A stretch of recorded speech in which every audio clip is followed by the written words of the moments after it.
Hey guys, welcome to the Pixel Street Podcast, episode 131, where each and every week we get together to talk about one of the things we love most, video games. I am your host for this week, John Hansen. I am joined by Connor Kopp. How's it going, Connor?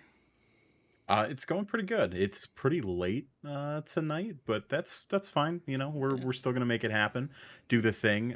True news never sleeps. That's what they say, right? Well, I mean, obviously, because right before we started recording, we got a little breaking news that we'll We get did. into quite a bit later, which is kind of exciting. Joel's not here this week. He is celebrating Elise's birthday. I think that's what they said they were doing, That right? sounds right. Yeah, I would something put like money that. on that. Yeah, Yeah. so happy birthday, Elise. This week, we will be discussing some Joy-Con like drift issues with the DualSense controller, CD Projekt Redd being targeted in a cyber attack, and quite a few more interesting stories, including Anthem and Warner Brothers and the Nemesis system. Before we get to that, though, let's get some housekeeping out of the way. First, you can follow us on Twitter at Pixel Street, or you can search Pixel Street on Facebook and find us there. Our show goes live every Friday on your podcast platform of choice, and you can now become a Pixel Street pal by joining our Discord server. Check out the pinned tweet on our Twitter to join other gamers like yourself and join a growing community. We have fun there. Finally, you can subscribe to our YouTube channel, Pixel Street Videos, where the video version of this podcast will be alongside other unique content that you will not be able to find anywhere else, no matter how hard you look. He's Finally, not wrong. wherever... What's that? He's not wrong. Finally, wherever you are watching or listening to the show, be sure to leave a like or a rating or something. Just let us know how we're doing. Let us know how we can get better. That's all we're looking to do. It's just continue to get better. We appreciate the feedback. Real quick though, before we actually get into the show part here, is there anything we're currently working on? So this week, last weekend we did our Pixel Street Pal Party Night, which was where we played Werewolf. If you want to check out the video for that, be sure to go to our YouTube and watch it. It was a fun time. I clipped it down to about an hour and a half worth of gameplay there. It was a really good time. Had a few friends on and everything, and yeah, I'd say it was a success. Other than that, I know Joel just put up an unboxing for his headset. I can't remember what it is. It was some kind of Arctis headset, right? Arctis 9X, I do believe. Yeah. So yeah, besides that, I'm not real too sure what else we have going on in the background at the moment. We might do a let's play in Super Mario 3D World in Bowser's Fury, so be sure to look out for that. That'll be some good stuff. Now let's get on to our main topics for this week. First of all, Sony is facing some potential class action lawsuit for DualSense drift issues. Connor, you want to take this? Yeah, sure can. So this one is something that I caught a few days ago and figured we'd kind of check in on time to time. So it's kind of in preliminary stages. However, it's kind of something to keep your eye on, I suppose. This comes from Joe Screbbles over at IGN, and it reads, a U.S. law firm that has already filed a class action lawsuit against Nintendo for Joy-Con drift is now investigating a similar case against Sony, alleging analog stick drift in the PS5 DualSense controller. They've set up a questionnaire page. I'm paraphrasing here. They've set up a questionnaire page asking for PS5 owners to report instances of drift at the attached address on there. So if that's something that you're experiencing, Google search, you can find some of that info. But yeah, this is pretty interesting. I really thought that Nintendo's whole botching of this situation, and especially after release, and still just not a great solution for this ongoing issue, would have kind of taught a lesson to everybody else in the game industry that you kind of have to, at least make better support moves for your consumers when it comes to some of these factory level issues. And I hope that's what happens here. I hope that Sony steps up, and if this is a widespread issue, they take care of people. And to be honest with you, I kind of expect that of them at this point. I think Sony's smart enough to know that replacing a few controllers is really nothing compared to the kind of face they would lose if this happens to also be an incredibly widespread issue like that Joy-Con drift issue. So Yeah, again, it's in preliminary stages right now, so it may be something that goes forward. Obviously, with all the interest in the Nintendo suit and that being an ongoing litigation, I wouldn't be surprised if this kind of picks up steam. And that's kind of where we leave it right now. It's something we're gonna have to check back in on from time to time, see if it goes anywhere. But at the very least, again, I hope Sony is kind of doing the smart thing and taking care of people if this is an issue. Um, hopefully it's not. Hopefully it's a one-off and we don't hear about this anymore. Yeah, in Sony's defense, this is the first time I'm hearing anything of this. Right. I have had zero issues with my DualSense controller, no drift or anything. I haven't heard anyone else say it. Of course, there's not that many out in the wild quite yet. Um, yeah, this I don't think this is a Nintendo situation. To be fair, Nintendo has been hearing this kind of stuff since the launch of the Switch, and Right. we're coming up on 4 years past that, and they haven't done anything to fix it. As a note, I don't know if you mentioned it, but this is the same exact law firm that is heading the Yes. lawsuit against Nintendo. So yeah,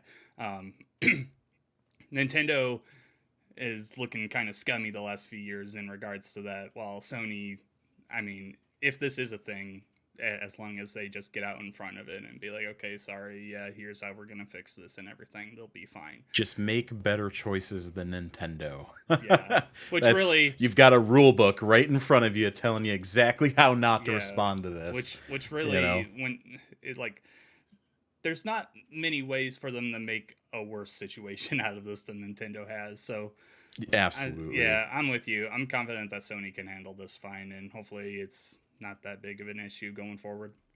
Agreed. All right. Moving on here, CD Projekt Redd has suffered a cyber attack. Witcher 3 and Cyberpunk 2077 source code has been stolen. This is from Jordan Alleman of IGN. CD Projekt Redd has been the victim of a targeted cyber attack in which hackers claim to have stolen internal documents and the source code for Cyberpunk 2077, The Witcher 3, and more. The company announced the attack on Twitter, noting its internal systems have been compromised, and the hackers had left a ransom note. Crap, I wasn't prepared. I was gonna open up the thing so I could just read it here. So give me 1 second. Okay. Yeah. So yeah, here is the ransom note that they left in a notepad. Hello, CD Projekt Redd. Your have been epically pwned. We have dumped full copies of the source codes from your Perforce server for Cyberpunk 2077, Witcher 3, Gwent, and the unreleased version of Witcher 3. 3 exclamation points. We have also dumped all of your documents relating to accounting, administration, legal, HR, investor relations, and more. Also, we have encrypted all of your servers, but we understand that you can most likely recover from backups. If we will not come to an agreement, then your source codes will be sold or leaked online, and your documents will be sent to our contacts and gaming journalism. Your public image will go down the shitter even more, and people will see how shitty your company functions. Investors will lose trust in your company, and the stock will dive even lower. You have 48 hours to contact us. I want to point out that John didn't have a stroke there. He read that verbatim. That's exactly how they typed it. So how it was said. Yep. Yeah. Also, in response to that, CD Projekt Redd, as we mentioned, came out on Twitter and they put out a statement saying, "Yesterday we discovered that we have become a victim of a targeted cyber attack due to which some of our internal systems have been compromised. An unidentified actor gained unauthorized access to our internal network, collected certain data belonging to CD Projekt Red Capital Group, and left a ransom note, the content of which we released to the public.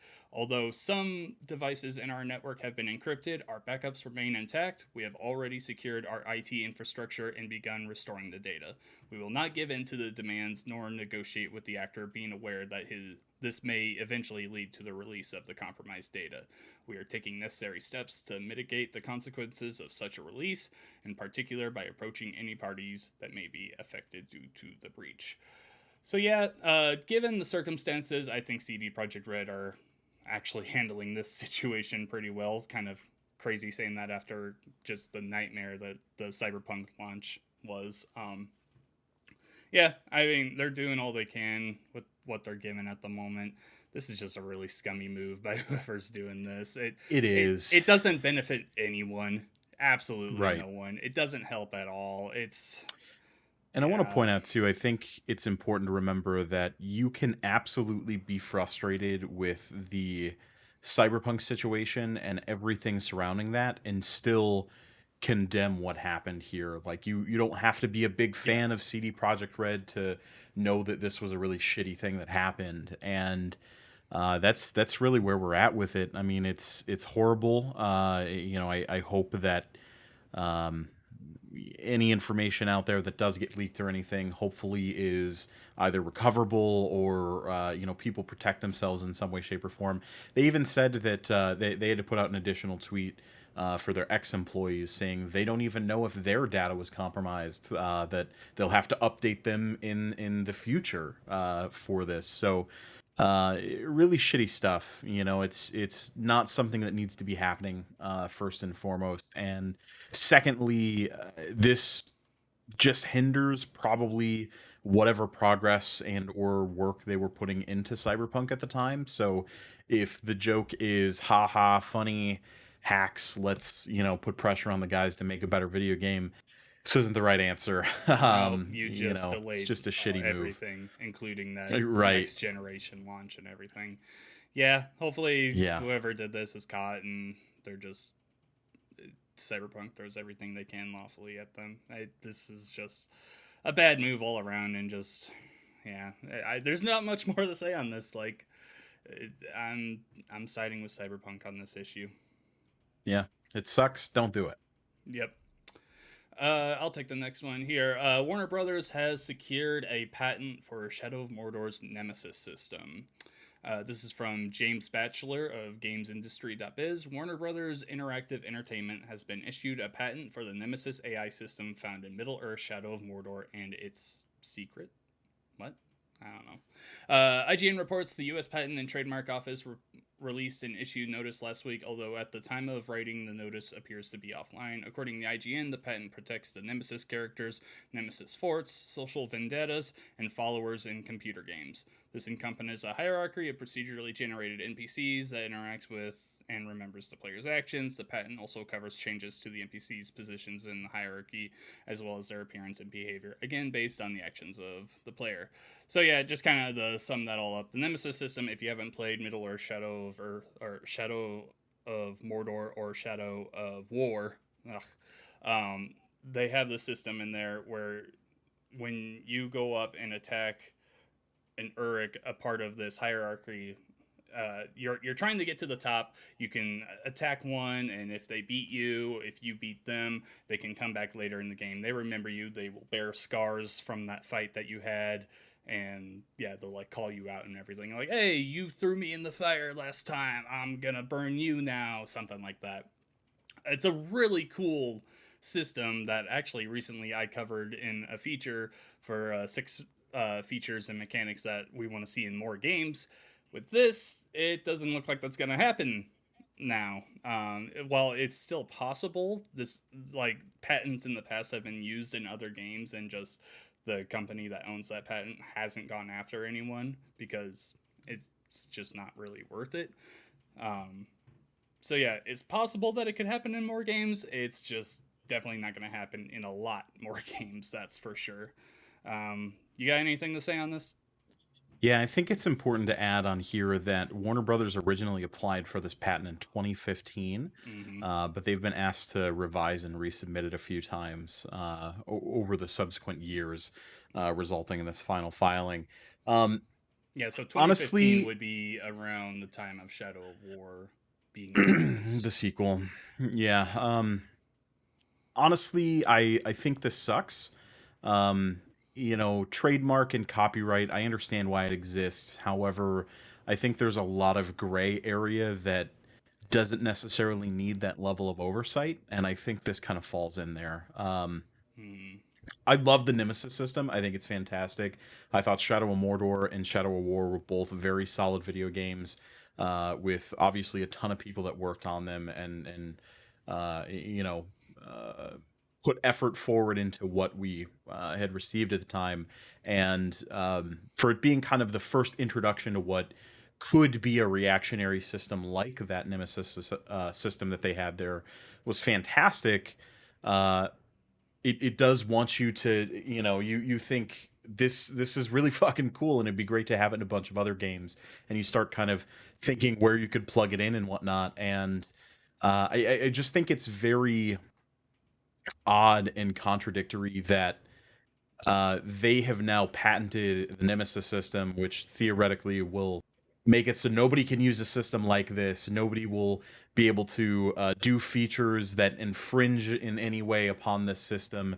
Otherwise, they risk lawsuits. When the Shadow of Mordor and Shadow of War games are basically Assassin's Creed clones at the base. Like, they've got the climbing, they've got the open world.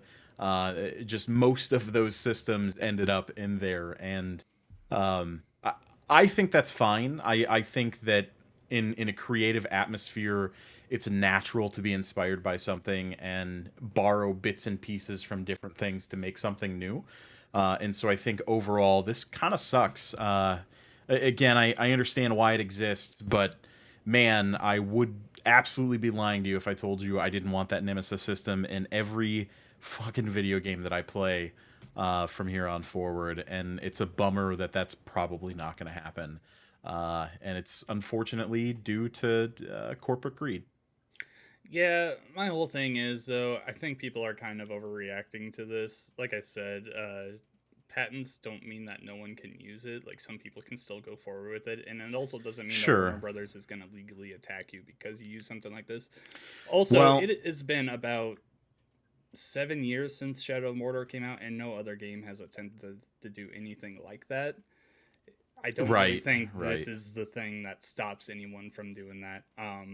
I'm kind of, although I do recognize that there are issues that come from this. If you look at Eternal Darkness on the GameCube, Nintendo's like only horror game they've ever made. I think they put a patent on their, I can't remember what it's called exactly, but it's like some kind of psychological system where the game will mess with you. Like, it'll like show your volume being turned down, and like things in the game will change based on how your psyche is intact at that moment. And since then, we haven't seen anything like that in video games because Nintendo still owns something like that.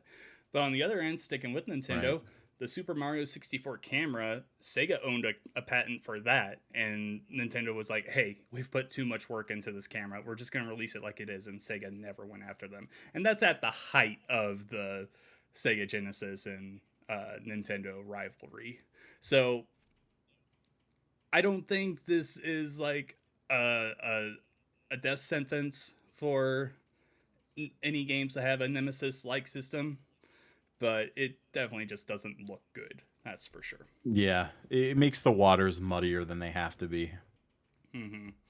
Yeah, but be sure to check out my 6 great features and mechanics we want to see in video games, and check out that Shadow of War section, because that is truly a great system that does need to be in at least more open world games. That's definitely where that lends itself the best, I think. Not every game would make great use of it. Moving on, EA is set to make its final decision on Anthem Next. Let me know about it, Connor. Yeah, so Anthem, everybody's favorite video game, not. If you don't remember, it is the Iron Man it's the Iron Man like game. It did have a lot of hype for it, and unfortunately upon release it crashed and burned. It spent a few months in this weird flux state where a bunch of the post-launch plans were pushed back, and there were talks of overhauls. I feel like it's been over a year. Few months for the talks and whatnot, until eventually they announced their Anthem Next initiative, which was intended to be a full overhaul for most of the game systems, and basically take the core mechanics and wrap it in a completely new package, and kind of right the wrongs of what they felt didn't land with Anthem. Supposedly, yeah, exactly. You think of games like that, and No Man's Sky definitely jumps to mind. It's a game that launched in a very rough state that a year later was one of the most popular games at the time, and is still very, very popular for it. So yeah, they announced Anthem Next, which again was supposed to be kind of the overhaul for the game. It's the Destiny dream of being able to make a video game that everybody plays nonstop, and it's an obsession.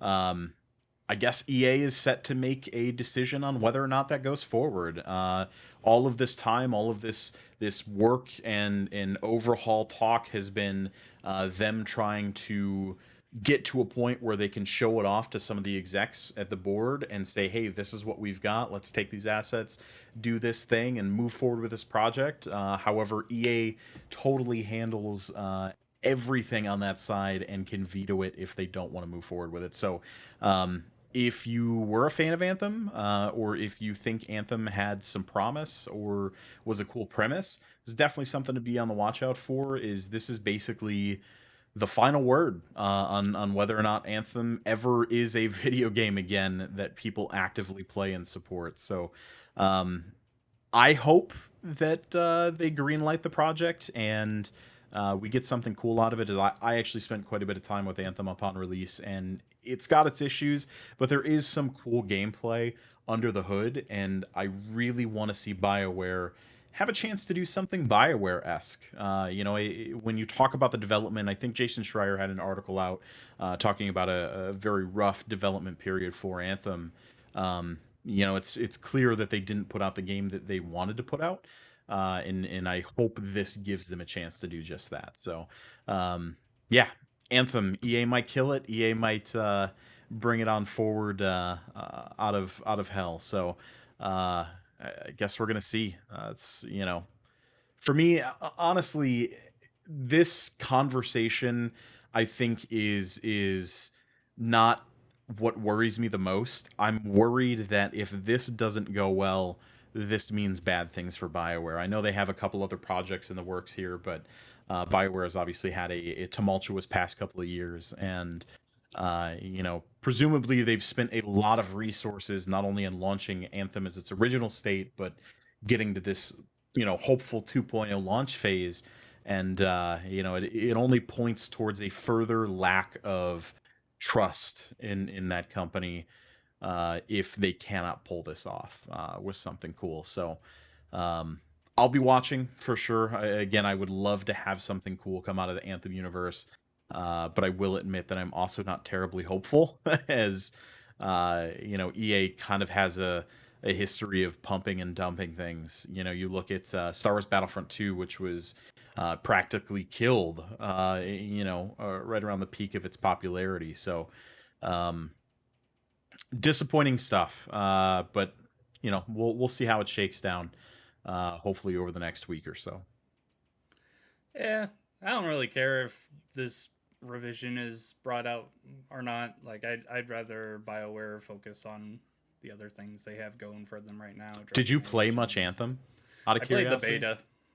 Didn't like it. That's the only part of it. See, I think that there was some cool stuff underneath there with some of their flight mechanic systems and their combat and whatnot, but they just never dialed things in perfectly to make it feel great all around. I don't know, man. I'm an old BioWare fan, and I want to see BioWare succeed and do some cool stuff. But you may be right. You may be 100% that Anthem isn't worth reviving. So I think that's 100% what this meeting has to be about. It's EA coming down and saying, okay, all right, guys, we're really excited for this Mass Effect trilogy that's coming up, the remaster, but we're also going full head on with Dragon Age 4. But hey, we also have that new Mass Effect thing we announced not too long ago that we need to look forward to in the future. So we need to look at this Anthem 2.0 thing, and really we have to decide, is this worth the resources, if it's worth the effort and everything, if people just aren't going to come back for it. And then, of course, we're also talking EA. Is it going to make them money? So, yeah, it's really going to come down to that. I really don't. I wouldn't be too hopeful about this either.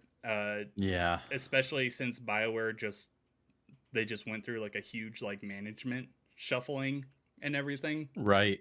It's important to note too that the guy that initially, I might be wrong on this. I'll have to look it up real quick. But the guy that initially was put in charge of the 2.0 overhaul is no longer with the project. He He left in left. December. Not. Yeah, yeah. So Hmm. yeah, it's honestly you're probably right, and it's more of a pipe dream at this point, and it's most likely dead. But either way, we're gonna find out here in the next couple of days. Yeah, we'll find out. But don't get your hopes up if you're one of the 3 remaining Anthem fans. All right, moving on. That does it for our main topics. Not really much to really sink our teeth into and talk about there. So hopefully we get more of the quick news. Starting off here though, we have our first 2 casting roles revealed for the HBO Last of Us series. So we have Bella Ramsey, who played Lyanna Mormont. Is that how you say it? Wait. Yeah, in Game of Thrones. That's mixed. Lyanna Mormont, who played Bella Ramsey. Right? What? Isn't Bella Ramsey No. the name of the character? I don't know this person. That's the name of the actor. Bella sure? Ramsey played Lyanna Mormont on Game of Thrones. Okay. All right. Isn't there someone named Ramsey in Game of Thrones? It's been so long since I watched it. Yes, there is. But would the be Mormonts why I'm are also thinking. a big family too. I don't remember the Mormonts. Okay. It's been a while since I watched Game of Thrones. Yeah, so if you're unfamiliar, Bella Ramsey was the whatever you want to call it, the ruler of the Mormont house. She was the badass she was the little girl. kid. Yes, was the kid. the little Okay, kid. Yes, I know who you're talking the about one that was now. like the leader. Yeah, but she was like a hardcore badass. Yeah. Yeah. All right. She's playing Ellie, and now that I know who that actually is, that's an awesome casting choice, and I'm really excited to see that. I'm excited about this next one too. The Ellie casting was good, which we had caught that right when we started preparing for our show. But right as we were about to go live, there was a second one, and they confirmed Joel, and it's none other than Pedro Pascal of Mandalorian and Game of Thrones fame. So I was kind of shocked at first. I didn't see Pedro as being that, but honestly, he's nailing everything right now. Yeah, fuck it, throw him in. Put him there. I'll take it. There were rumors about Mahershala Ali being Joel, which would have been also really interesting. Yeah. But those rumors were cut dead earlier today. We're recording this on Wednesday. So yeah, it would have been interesting to see how he would have handled Joel. Overall, though, these are 2 very good casting choices and everything. Man, I just kind of wish they'd make a new story with new characters or something. Right. If this just ends up being the story from the first Last of Us game, is it really that special? Like, they'll add in new things, obviously, but I don't know. Hopefully it's better. I don't know. I'm hopeful. Yeah. To me, it's them trying to catch lightning in a bottle. They want the next Walking Dead or the next Game of Thrones, and Last of Us certainly has that level of appeal, in my opinion. But I agree, man. On the video game side, it does. Yes, on the gaming side, it has to make a very big first impression for everyone else to come in on it. Yeah, and retelling the same story over again. That could be good for people that haven't played the video it could game, be but a really cool move. There are and they millions could of do a people lot that of cool have things. played the video games. Right. Is it just going to be tired and redundant at this point? So, I to be honest with you, I haven't followed this super closely, so I don't know who and all's attached for like directing or anything like that. I'll look it up quick. Yeah, sure. I mean, again, they do have 2 large scale actors here. They've got some of the best people from Game of Thrones, which is real solid, and that's cool and all. But there's a whole lot more that goes into making a coherent, awesome TV series, above and beyond just acting talent. So, man, I would love something like Mandalorian, with Last of Us universe vibes, but tough to say if that's what we get. At least for the pilot, because you know how TV shows they switch directors every episode. The pilot episode is set to be directed by the director of Chernobyl, I've never seen Chernobyl, so don't know if that's good or not. Yeah, not seen it, so Yeah, so whatever. Sticking with some exciting video game movie series stuff. Sonic the Hedgehog 2 has been formally announced with a release date of April 2022.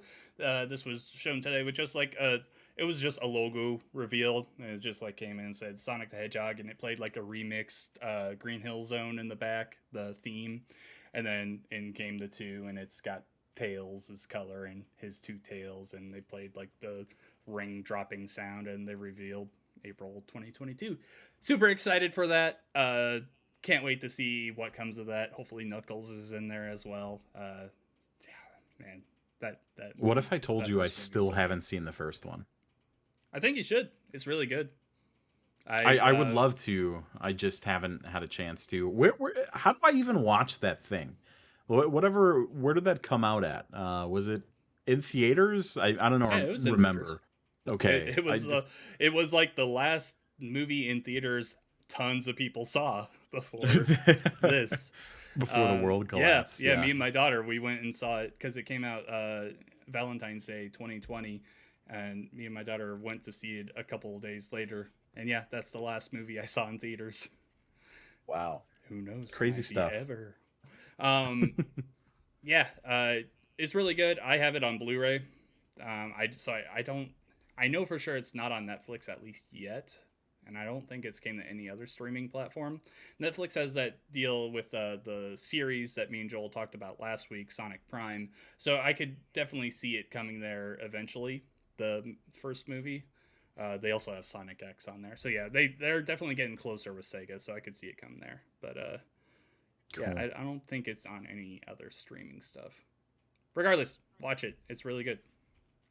It's a lot better than you would think. All right. I lost my spot. Rainbow Six Quarantine could be getting a name change. Raise your hand if this did not surprise you at all. Yeah, absolutely. I watched looked at a headline for it yesterday and was not shocked at all. And it was a very like passive comment too.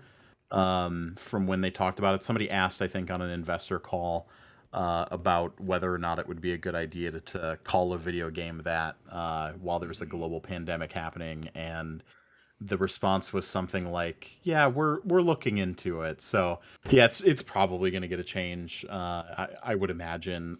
Honestly, I don't care. I would totally be fine with it being called Rainbow Six Quarantine, but if people are going to be weird about it, whatever, call it something else. The thing is, if Ubisoft just changes the name, it doesn't have to be called Quarantine. You can literally call it anything else. It's a zombie game. Like, just call it whatever else you want. Call it. It doesn't even have to be a Rainbow Six game. Zombies for all I care. Like it looks better, and yes, we're going on a year now of this pandemic and quarantines left and right and everything. It's just a nice thing to do. I will add, so we don't have it listed here, but they did say that it is on track for a 2021 release. Mm-hmm. So they're still sticking to their guns, saying that we're going to get that game this year, which I don't think I believe at all. Oh, I do. That was originally... I don't think they ever actually gave an expected release window. I know, we still haven't seen anything of it. That's the thing, just that we're years into it being announced, and it's been small. To be fair to that, Skull and Bones is in a much worse situation. Oh, yeah. So yeah, maybe that's just the Ubisoft way, is development hell for everything. Try to make the next Duke Nukem Forever. Why not? Ugh. Yeah. Yeah, this is cool. I'm excited to see what comes of it. It's not Siege, so I'm down for it. Yeah. Well, you're a big Zombies fan too, so I think it'll be interesting to see how this kind of ties into the Left 4 Dead crowd. Especially with like this Back is 4 supposed Blood. This is supposed to be like a it's supposed to be, they put this mode in Siege for a bit, right? And they're just expanding on that. It's supposed to be a full blown out experience. If it's any good. I Well, do believe obviously it's this. leaning more towards a survival style game, something akin to like a wave based or That would make sense to me. Yeah. that kind of stuff. So, What if this comes out and it ends up being just a mediocre game like Metal Gear Survive? oh, it's exactly what I expect out of it. To be honest with you, Rainbow Six Siege, hot take.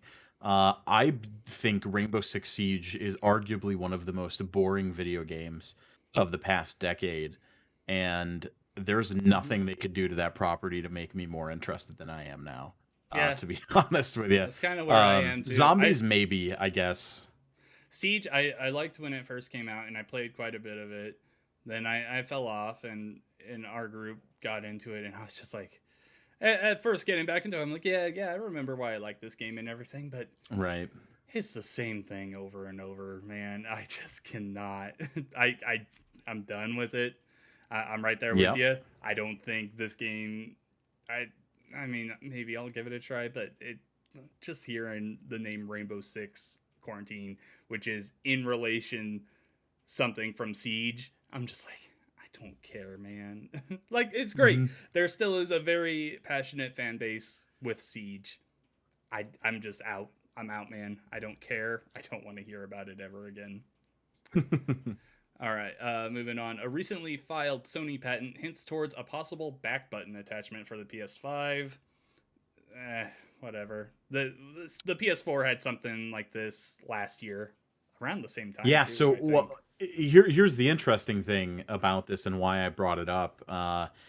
The back button attachment for the PS4 launched in like the last year of its lifespan, Mm-hmm. and it is not compatible at all with the DualSense controller.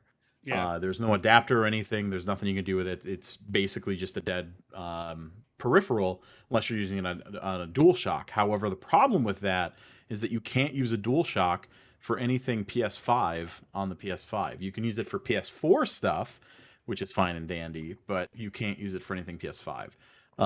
This doesn't matter to a lot of people unless you're playing like shooters and stuff like that. Paddles, I think, are incredibly large game changers. If you use the Elite controller like I have for the past couple of years, I think paddles are honestly the next evolution of controller.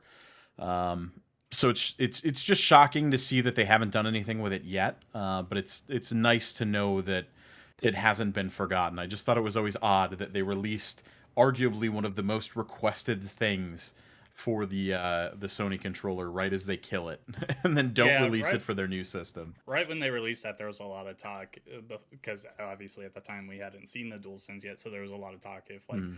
the DualShock 5 would have paddles built Buttons, into yeah, it. built in, Yeah. yeah. So, I don't use paddles. Whenever I use when I use my Elite Series 2, I have one paddle on it, but I only use that for specific characters in Overwatch, Echo Sure. and Pharah, just so it's easier to fly while I'm Hmm. also aiming and stuff. Um, Other than that, I never use paddles. They're just uncomfortable to me, and I always just I A is always jump to me. If I have it on the back, that's not A. that it throws Oh me off man, all the time. it takes work to break the habit and to build a Mhm. different muscle memory, but it's there's no way I could go back to playing on a regular controller. I can't remember the last time I actually hit the A button aside from just tapping it on a Ugh. paddle. So Yeah, that is not how I live. it's Um, gaming of the future. yeah. Take-Two announced that GTA 5 has sold over 140 million copies since its 2013 launch, second only to Minecraft at 200 million copies. Yeah, That's yeah, a lot of bank heists. that's a lot of that's a lot of GTA 5. Yeah. Which is also nailing home the point that GTA 6 is not coming out anytime soon. Right.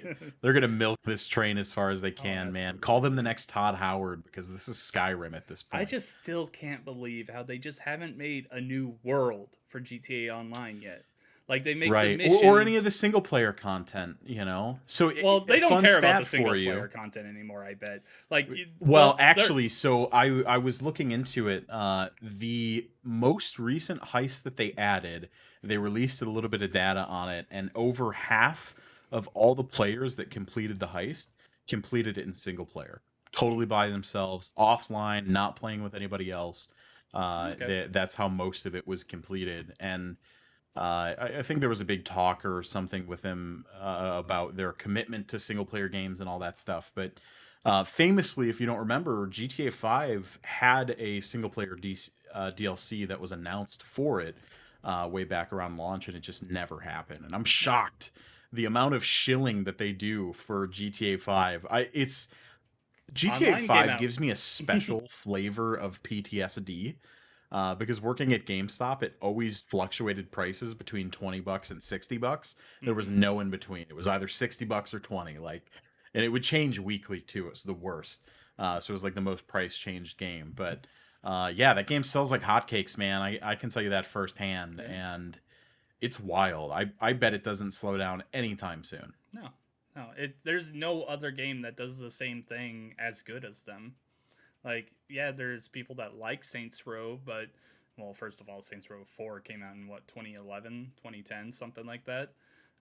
Some ridiculous, yeah. Yeah, then there's talk about that getting a reboot, but we all know that's not GTA. GTA is in a league of its own with what it does. Yeah, I like GTA. I'm tired of 5, man. I really Yeah. I really want Vice City to come back. I love that game. Yeah, But no, 5 is long in the tooth, man. yeah, That it game has is. been out for a hot minute. I played that on launch on the 360 and then remember having to go through the terrible like character transfer process for the Oh online, man, I remember that. which Yeah. was just a nightmare. I really think though, yeah, it's tiring for you and me, and obviously there's a ton of people that still play it religiously. There's like a gigantic role playing community in Oh there. yes. Um, but I just wish if they just made a new county or something for it, like it would just go so Yeah. far to keeping the online fresh and everything. We've been that it's just had the single overworld map for 8 years. That's just insane to me.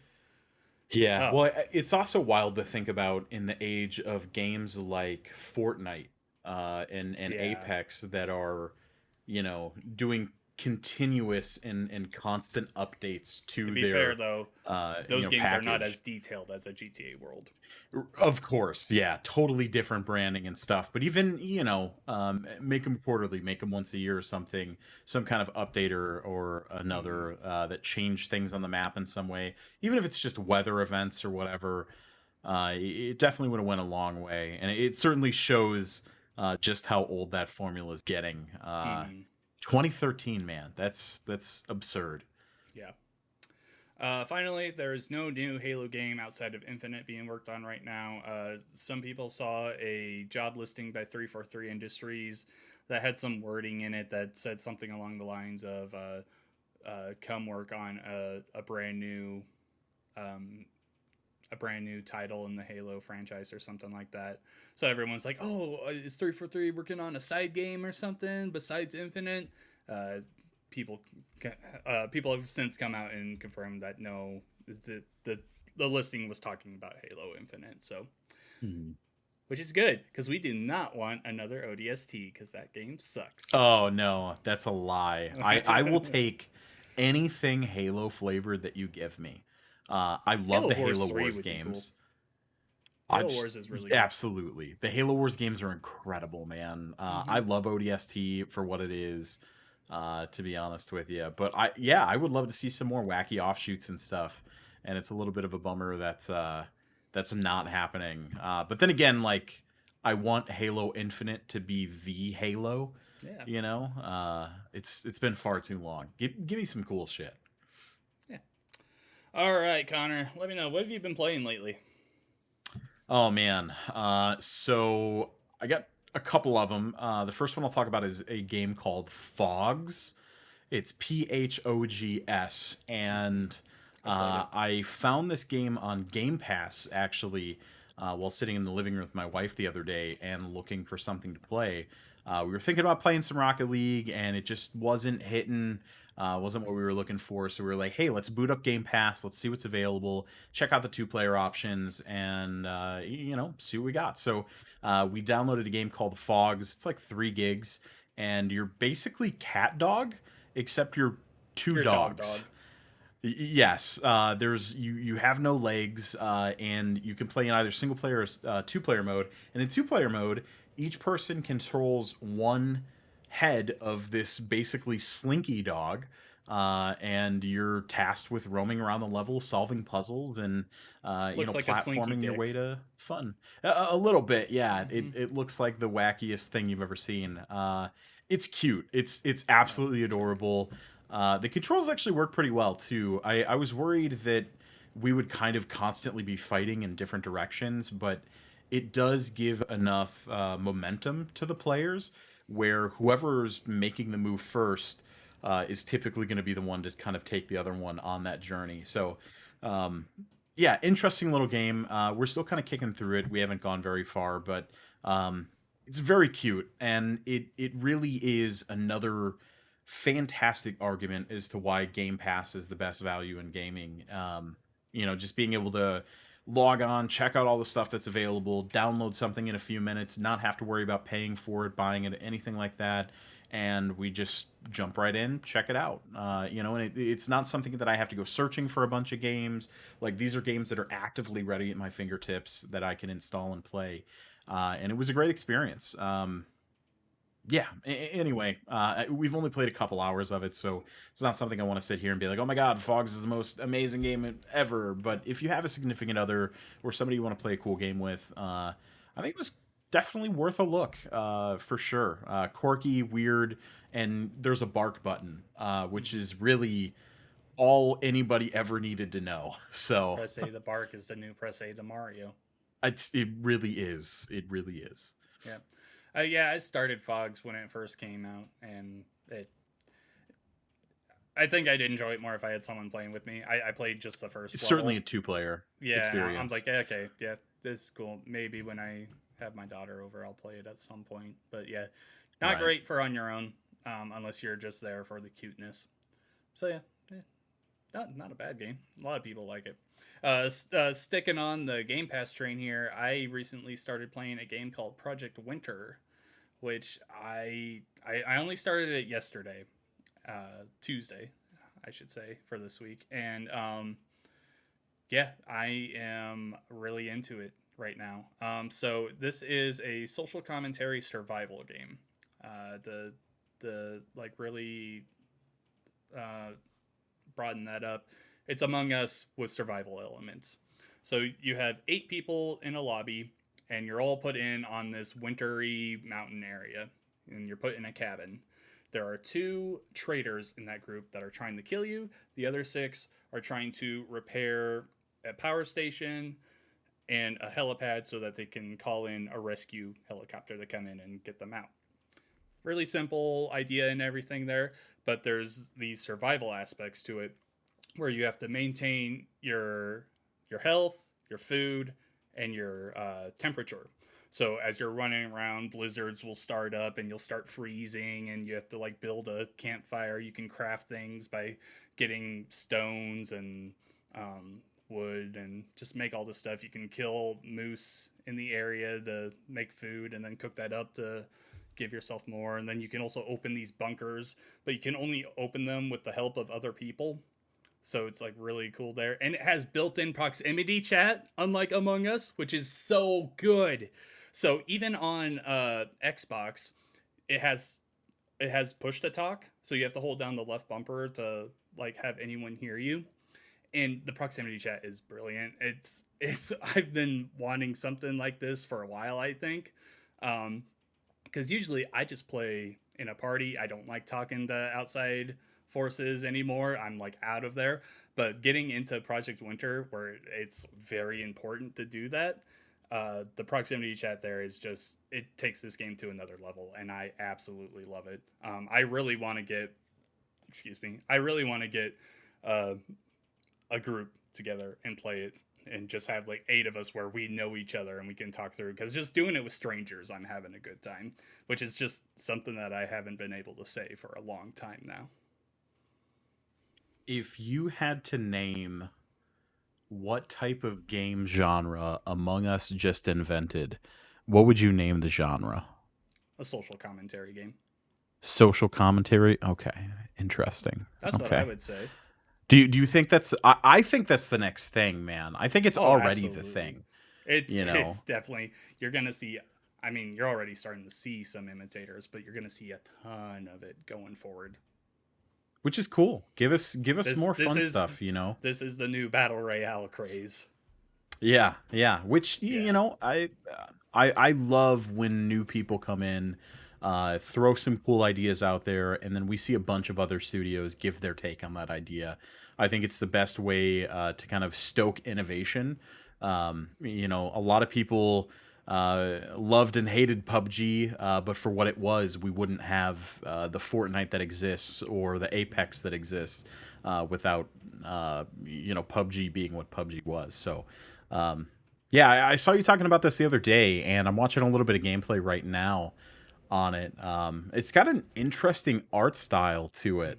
Hmm. It's very pretty, which I appreciate because Among Us is so like uh, Among Us looks like it's drawn hastily. on. Yeah, it's Right, right. right now the development team Inner Sloth for Among Us they've upsized since they got so big. Want to know how big their team is?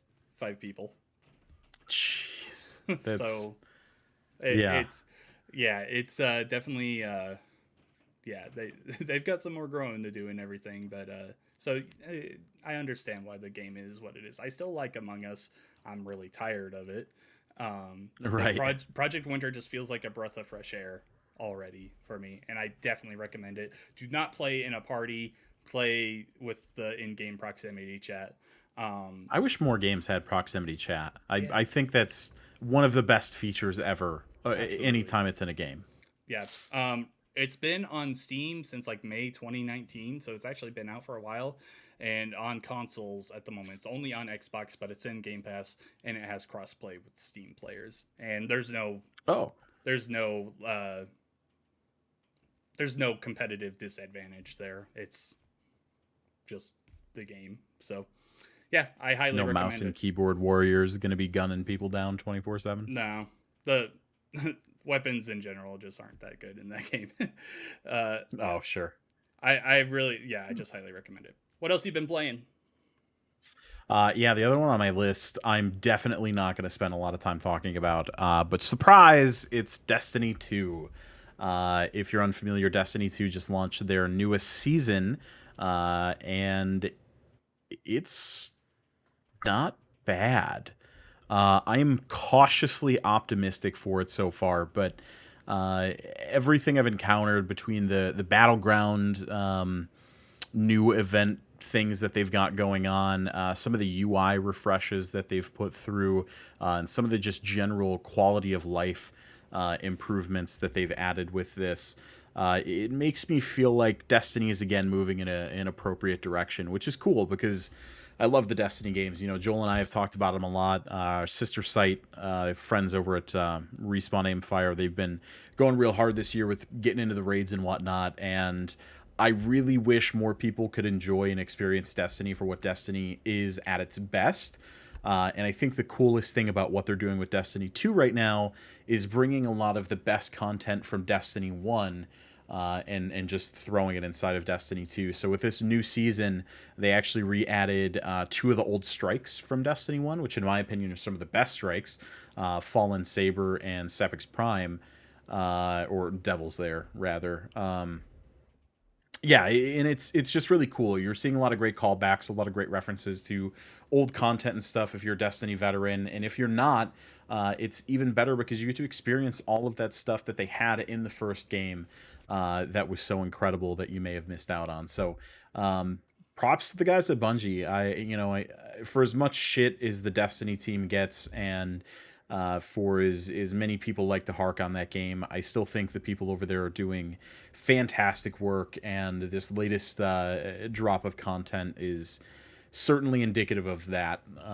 It's more Destiny, really, really at its heart. But the coolest part of it is that it's also old Destiny at the same time, which is very, very cool. So, Yeah, been playing through that, spending a little time. You know, the nostalgia factor has been real solid. Being able to check out some of those old pieces that I'm familiar with but haven't seen in HD quite yet.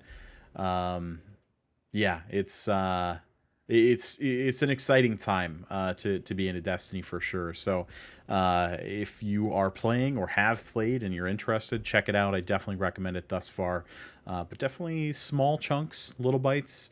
I don't want to get worn out, and I'm afraid that's probably what's going to happen here if I play too much of it. So dabbling with that, but aside from that, my plate's pretty clear. I wrapped up some of the stuff on my backlog recently. I spent an absurd amount of time with Hades that I talked about a couple weeks back, and cannot stop thinking about that video game.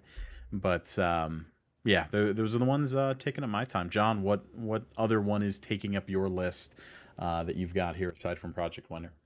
I still need to play Hades. But the new Oh zombies map man, please came out do. on Black Ops Cold War. It's called Firebase Z. Came out last Thursday, I believe. So yeah, I've been playing a ton of that. Been writing tons of guides for it and everything. I've got tips and tricks. I've got how to complete the main Easter egg, which I completed on the first day it was unlocked solo.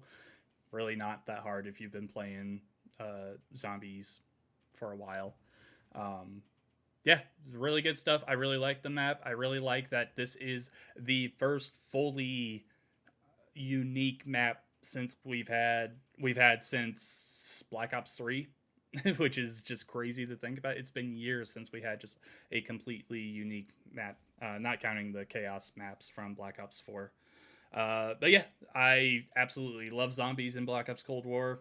I mean, I've always loved the zombies mode in Treyarch's games, but I think this is the best iteration. I've written about that before.